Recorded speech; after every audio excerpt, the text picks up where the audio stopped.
Eh bien, bonjour à tous, c'est Leto, et on se retrouve aujourd'hui pour la dernière vidéo sur ce let's play de Dark Souls Remaster. Et donc, après avoir terminé le DLC, on va aujourd'hui s'attaquer aux deux boss optionnels que je n'ai pas encore fait, ainsi qu'au boss final. Donc, on est parti. Je vais tout de suite respawn au niveau de la chambre de la princesse. Voilà, comme ça, on va directement attaquer tout de suite par les boss. Mince, chambre de la princesse, non, je me suis trompé, pardon, excusez-moi, tombeau de la lune noire, voilà.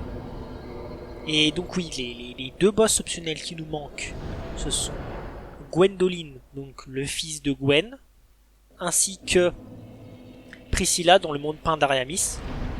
Vous savez, ce monde peint avec lequel on peut accéder en ramassant la poupée, en revenant dans notre cellule.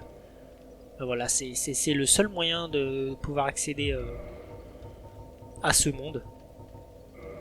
Là vous voyez, j'ai enfilé l'anneau, comme je vous avais dit, pour récupérer, qu'on a récupéré dans les catacombes. Maintenant je peux l'enlever.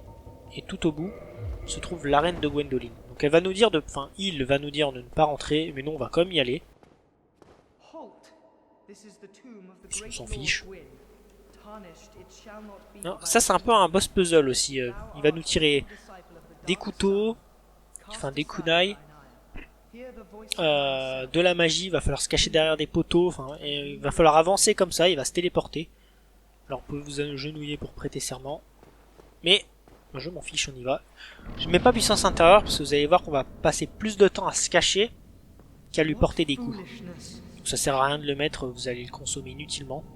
Why trespasseth upon the great Lord's tomb whilst thou art a disciple of the Dark Sun? Mark the words of myself, Gwyndolin. Thou shalt not go unpunished. Et voilà, le combat est parti. Donc, vous voyez, vraiment, c'est très rapide. Et vous remarquez que c'est le même thème que le papillon. Vous voyez, il se téléporte comme ça. Donc là, il vous lance de la magie. Celle-là, elle peut passer à travers les murs, donc il faut juste esquiver. Là, il nous balance ses kunai. Là, vous mettez derrière les poteaux, et vous faites ça tout le temps en fait. Là il va nous rebalancer sa magie. Voilà. Vous voyez, je lui mets un tir life déjà, juste comme ça. Donc vous voyez, il n'y a même pas besoin de puissance intérieure parce qu'on passe plus notre temps. Ouais, je vais quand même le mettre, vous savez quoi. Juste histoire de...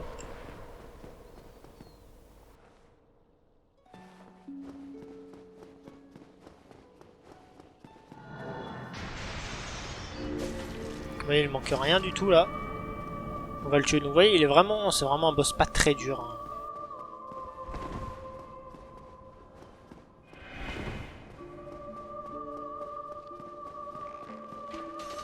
Oups. Et voilà, il est mort. Vous voyez, vraiment, il n'y a rien de très compliqué. Hein. Vous cachez derrière les murs, vous avancez progressivement. Et voilà. On a déjà fait le premier boss. Vous voyez que c'est vraiment relativement simple, il n'y a rien de très compliqué. Et vous voyez, c'est un boss normalement qu'on peut faire dès qu'on arrive à Norlondo, parce que vous avez suffisamment de dégâts à ce moment-là pour le faire. Et avant de partir faire le deuxième boss, je vais juste aller ici, parce qu'il y a quelques trucs à ramasser dans les coffres. Alors, il y a un coffre, c'est du troll, il est complètement vide. Je sais plus si c'est celui de gauche ou de droite. Ah, c'est celui-là, voilà. C'était du troll. On va récupérer le miracle, l'âme solaire, qui nous permet, je crois, d'enchanter notre arme en foudre, il me semble, je ne sais plus. Et là, on récupère l'armure de laiton. Donc l'armure de la gardienne de feu de Licheveux, qui est vraiment une armure magnifique. Enfin, vraiment, j'adore cette armure. Je la trouve tellement belle. Oh, j'ai 19 feux du retour. Voilà. J'ai bien fait d'en acheter. Et maintenant, on va s'attaquer au second DLC.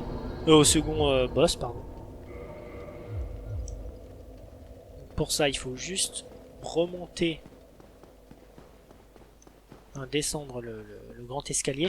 Et par contre, vous verrez que là, quand vous allez atteindre le monde peint d'Ariamis, vous allez téléporter du coup dans un monde complètement secondaire, dans un monde optionnel. Et tant que vous n'avez pas battu le boss, vous ne pourrez pas en sortir. Donc faites vraiment attention si vous voulez y aller, à être bien équipé. Normalement la visite de la zone est assez longue, mais comme c'est une zone que je déteste vraiment, je vais prendre un skip que j'ai vu en speedrun aussi pour pouvoir finir la zone en moins de 2 minutes, parce que vraiment je ne supporte pas cette zone.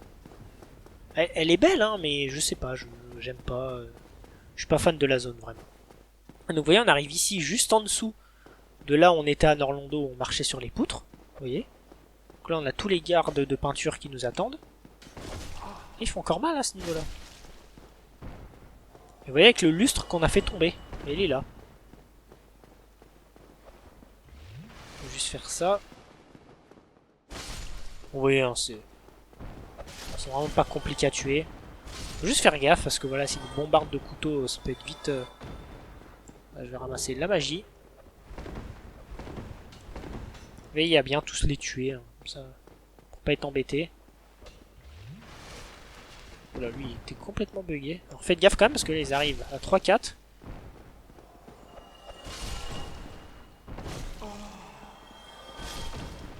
La plupart nous donnent des couteaux de lancer, voilà. Ici, cachez-vous, il est là. Reviens ici, toi. Et le dernier là-bas, vous voyez qu'il garde un objet.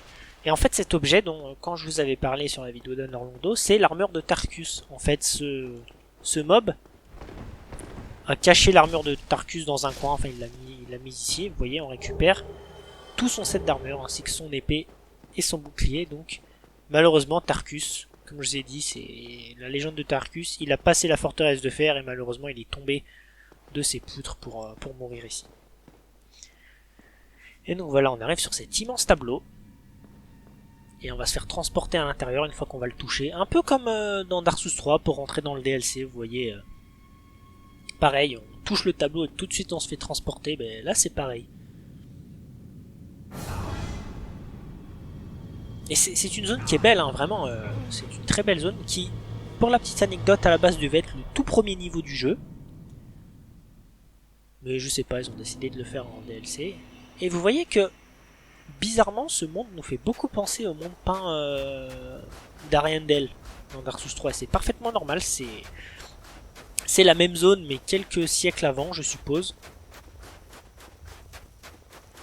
Donc voilà, comme je vous ai dit, maintenant que nous sommes ici, on peut plus sortir, donc il va falloir aller assez vite.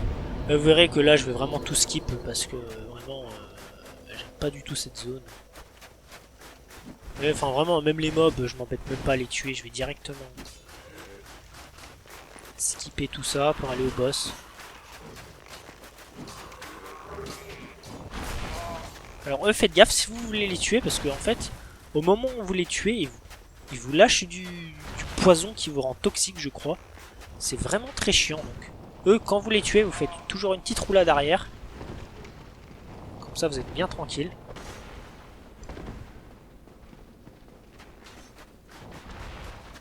Voilà. Vous voyez, il y a le dragon ici. Il va se réveiller quand on va s'approcher. Et nous, normalement, on va passer ici.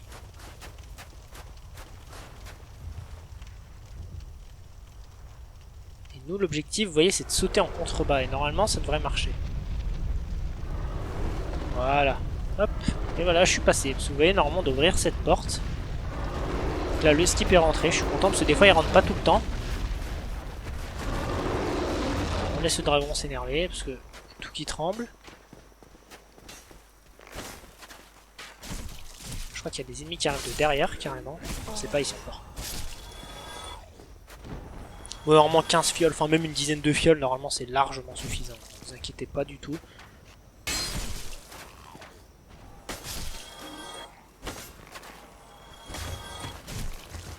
Par contre, ils sont quand même assez agaçants avec leurs flèches là. Faut quand même faire gaffe. Parce que c'est des simples carcasses, mais ça peut quand même être vite contraignant tout ça. Voilà. On va laisser le gros venir vers nous. Oh, on lui fait mal quand même, ça va. Voilà, tout shot, bon. se passe très bien. On va prendre l'objet. Et donc là, on va arriver directement au boss, qui est Priscilla la métissée, parce que c'est un mélange entre un être humain et un dragon, vous verrez.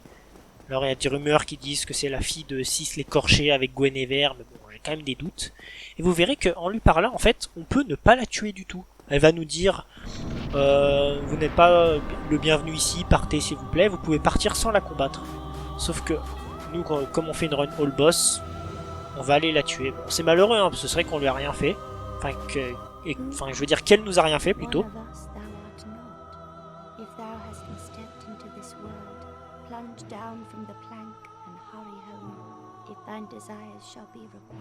Voilà. Vous voyez, elle nous dit de partir, mais nous, on ne va pas partir, on va lâchement la tuer. Et pareil, si vous lui coupez la queue, vous gagnez une dague qui est vraiment excellente. Et la particularité de ce combat, c'est que quand vous l'attaquez, elle devient complètement invisible. Alors, vous voyez, je lui ai mis un coup, je l'ai déjà. Tier life. Il faut suivre ses traces de pas en fait. Vous voyez, au sol. C'est là qu'elle se trouve. Et si on la fait... Oula, mince. Si on fait suffisamment de dégâts, on peut la faire réapparaître. Par contre, son thème est vraiment beau. Alors, j'arrive pas à voir, je crois qu'elle est par là.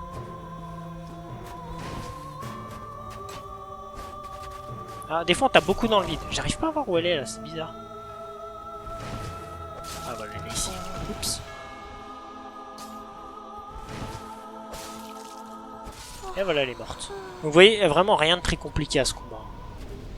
Et on gagne son âme. Et voilà, donc vous voyez, 2 boss expédiés. Ça va vraiment très très vite. Et maintenant on peut se barrer tranquillement. On vient de commettre un acte horrible. On s'est incrusté dans le monde de quelqu'un. On a tué la personne alors qu'elle nous a rien demandé, puis on se barre. C'est vraiment terrible, hein.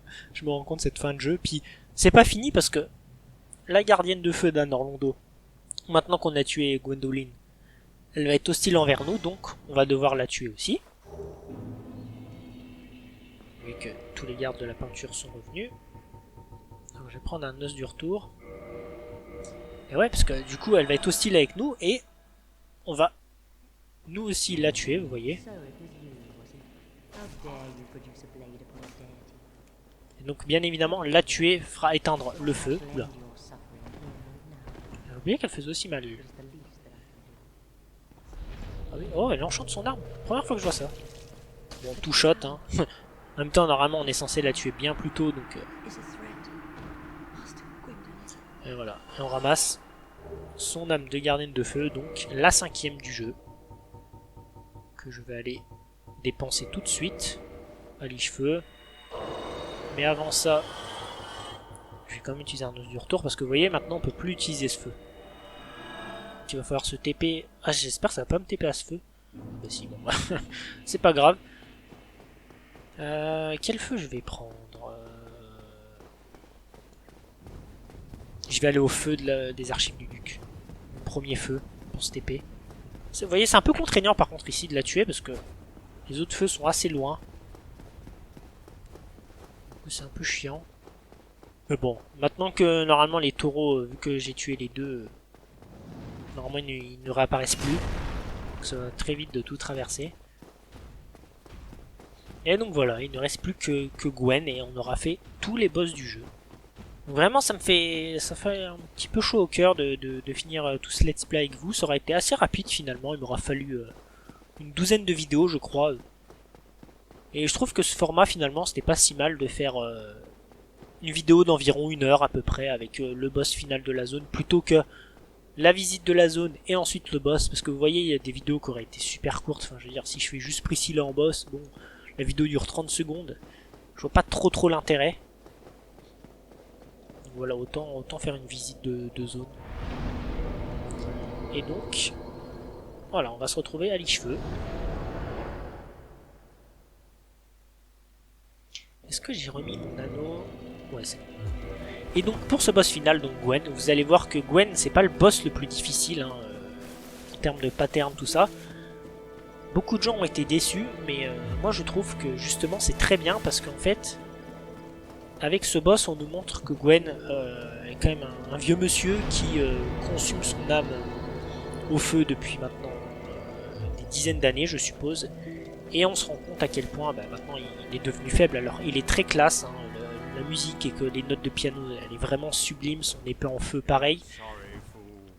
Mais vous verrez que ce combat, en fait, il faut maîtriser le contre sur ce combat. Et justement, ce qui est parfait, c'est que vous avez tous les chevaliers noirs qui vont être là avant pour pouvoir vous entraîner au contre. Et sachez que tous ces chevaliers noirs, c'est les seuls qui réapparaissent à l'infini.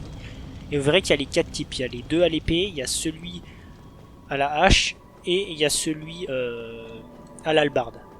Et donc vous voyez, on arrive au kill. Et vraiment ici, c'est magnifique. Regardez-moi ça. C'est vraiment sublime. Cette zone, elle est superbe. Elle est très courte, mais elle est superbe. Vous voyez que toutes les cendres, tout ce qui se consume là, c'est vraiment fou. Et donc on y arrive. Vous verrez que Gwen, normalement, avec le contre, ça devrait aller assez vite. Surtout que je vais équiper l'anneau. Ça ira encore plus vite. Ah, je le one-shot pas, tiens. Allez, je vais mettre l'anneau direct, comme ça. Son plus j'en aurais plus besoin. L'anneau du frelon, voilà. Et vous voyez, il nous drop systématiquement un truc. Oh bah tiens, il nous drop son épée. Alors, l'épée, c'est pas un drop permanent sur eux, mais par contre, les éclats de titanite rouge, bleu, blanc, et les éclats de titanite normaux, vous verrez que eux, c'est des drops permanents. Donc, pareil, pour farmer pour les âmes et pour les éclats, c'est très très bien cette zone. Combien je fais avec ça? 900. Et là, c'est one shot. En vrai, vraiment, le gain de 30%, là, on le ressent vraiment. C'est vraiment abusé. Vous verrez que contre Gwen, en ajoutant cet anneau plus puissance intérieure, alors les dégâts vont être multipliés par 70%. Enfin, c'est un truc de taré. C'est vrai que dans DS1, au niveau des bonus de dégâts, c'est quand même un peu abusé. Alors que par exemple, puissance intérieure dans DS3, je crois que ça améliore seulement de 15%. Et l'effet ne dure que 15 secondes. Là, l'effet dure 1 minute 30, je crois. Enfin, c'est complètement craqué. Et ça se fait au contre tranquille. Les deux prochains, donc à l'épée, enfin à la hache et à l'hallebarde, je les aime pas du tout parce que ils sont beaucoup plus chiants à contrer. Et donc, si vous avez fini la quête de solaire comme moi, vous pourrez l'invoquer ici. Il y aura sa marque d'invocation ici. Et si vous regardez bien, normalement ici. Non, c'est pas tout à fait là, non. Je crois que c'est par là, on devrait voir Gwen. Vous voyez, on voit la reine, on voit le feu. Et si vous regardez bien, on voit Gwen debout. Vous voyez qui est déjà prêt, avec son épée enflammée. C'est vraiment super classe. Cette arène et cette musique, ça me donne toujours des frissons. C'est hyper nostalgique en fait. Gwen, certes, c'est un dieu qui se méfie des êtres humains, mais j'ai pas forcément envie de le tuer pour autant. Je veux dire, il est là, il consume son âme, il s'est sacrifié pendant toutes ces années et je trouve que c'est vraiment terrible. Donc, par contre, si je le one-try pas, je vais les skip en eux parce que j'ai pas envie d'y passer non plus 1000 ans sur ces mobs. Mais pareil, hein, quelle classe ces chevaliers noirs. Donc normalement, vous pouvez contrer absolument tous ces coups sauf sa chope. Écoutez, on est parti. Alors le premier contre est chaud parce qu'il nous fait un saut. Il faut avoir le bon timing, je l'ai pas tout le temps. Ouais, ben voilà, vous voyez, je l'ai pas eu là. Et voilà, il m'a tué. Le souci, c'est que ensuite, ce qui est pas évident avec Gwen, c'est que il nous enchaîne vraiment très très vite. Si on le contre pas, là ça devient un boss qui est quand même compliqué parce que ses coups partent très vite, il fait des dégâts de feu monstrueux et c'est là où ça devient vraiment vraiment complexe parce que si vous essayez de le faire sans contre, bon c'est faisable hein, mais faut vraiment jouer avec l'environnement, le coincer entre des pylônes et tout pour pouvoir le taper, se soigner tranquillement parce que sinon il ne vous lâche pas. Déjà que Artorias, vous avez vu que lui il est très chiant parce qu'il vous laisse à peine le temps de vous soigner, mais Gwen c'est encore pire je trouve. Donc voyez, on va passer tout ça. De toute façon ils sont aggro qu'à une certaine distance, à bout d'un moment ils vous lâchent. On entend l'autre courir derrière, ça me fait rire.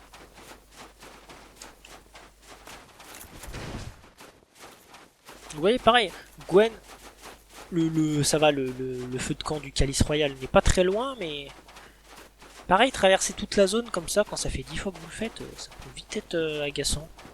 C'est là où dans Dark Souls 3, ils ont compris que... Il y en a qui disent que du coup le jeu est un peu plus facile parce qu'il y a beaucoup plus de feux de camp, c'est vrai. Mais en même temps, des fois ils ont compris. Enfin, c'est vrai que quand on se retape une zone entièrement pour aller taper un boss, c'est vrai que ça peut être vite agaçant, quoi. C'est pas ce qu'on recherche. Enfin, je veux dire, quand on est un boss, on a envie de se battre contre lui, on n'a pas envie de se retaper une zone ultra galère avec des mobs. Parce que le problème, c'est que si on passe plus de temps dans la zone avec les mobs que face au boss et qu'on meurt plus souvent face aux mobs, c'est quoi l'intérêt? Et c'est ça le souci.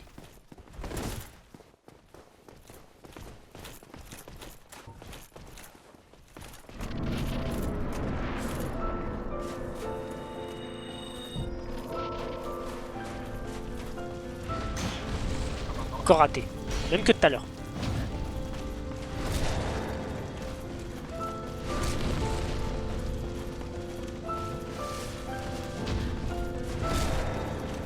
Ça, celui-là, il est assez simple à contrer, je trouve.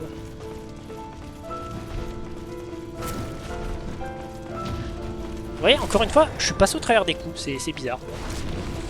Et voilà, on a tué Gwen. Gwen, le grand seigneur, que le pauvre se fait vaporiser en 3 contre. C'est vraiment triste pour lui. Et donc là, vous voyez, on a terminé le jeu, donc même les chevaliers noirs sont morts. Et donc là, vous avez deux fins possibles. Soit vous allez ici pour entretenir le feu, ou soit vous pouvez sortir de la pièce. Le seul souci avec cette fin d'entretenir le feu, c'est comme je vous ai dit, c'est que de toute façon le monde va sombrer inéluctablement dans les ténèbres et donc on retarde juste le processus. Et entretenir le feu, c'est en fait entretenir la domination des dieux sur les hommes. Et nous, vu qu'on est un homme, on va faire naître l'âge des ténèbres, qui est l'âge des hommes. Et je trouve que c'est la plus belle fin pour nous, et donc on va s'y diriger tout de suite. Et voilà, on arrive au niveau du Calice Royal.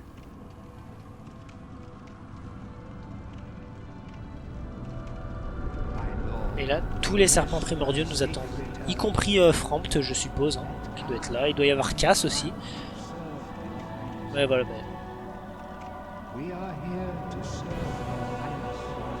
Et voilà, la naissance de l'âge des hommes. Les hommes ont vaincu. Et ça, je trouve ça magnifique, cette fin de jeu. C'est ma fin préférée, je trouve que... Et voilà, vous voyez. On est un véritable dieu maintenant. C'est les hommes maintenant qui dominent le monde, et ça, je trouve ça magnifique.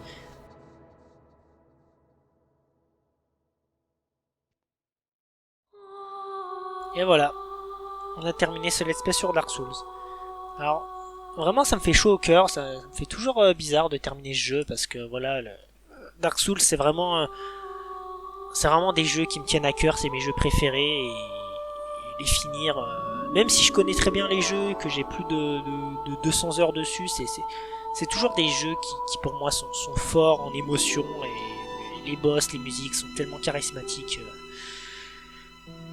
Enfin voilà, je sais pas trop quoi vous dire pour cette fin de vidéo, mais voilà, ça m'a fait vraiment plaisir, et peut-être que je ferai des let's play sur d'autres jeux, peut-être des Soulsborne encore, ou d'autres, je sais pas encore, je verrai.